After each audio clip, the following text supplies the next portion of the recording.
આજે તો સુભાષ કોલેજમાં જવા માટે નવા રસ્તાની શોધ કરી અને ગુજરાતમાં આવીને પવનદીપભાઈ પણ બોલતા શીખી ગયા. આજે તો પવનદીપભાઈ સુભાષ યુનિવર્સિટીમાં આવતા હતા.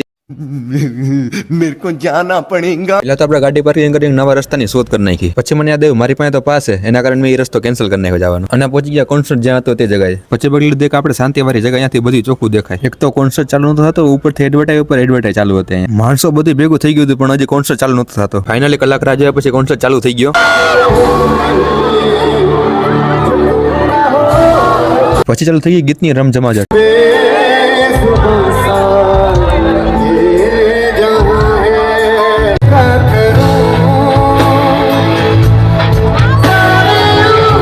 આ ભાઈ તો પવનદીપભાઈ નો એટલો મોટો ફેન હતો ગંજી પહેરીને આવી ગયો. આ ભાઈ તો એટલી સ્નેપ ઉતારી વાત પૂછો, આખો કોન્સર્ટ સ્નેપમાં બતાવી દીધો હોય. અને આપણે અજયભાઈ મળી ગયા જે કોન્સર્ટ મૂકીને રીલ જોવા ઉપર ધ્યાન હતું એનું. મને છેલ્લે લગન ખબર ન પડી કે આ ભાઈ બતી કેને મારતા હતા.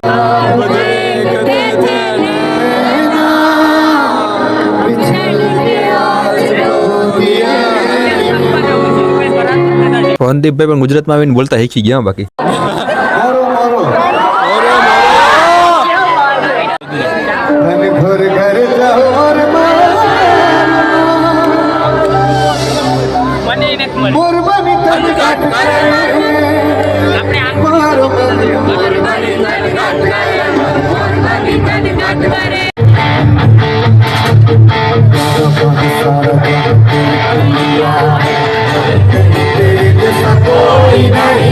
કોન્સર્ટ નો ફૂલ આનંદ મારે, નેક્સ્ટ ટાઈમ તો હવે ઘરે ખસકાવાના.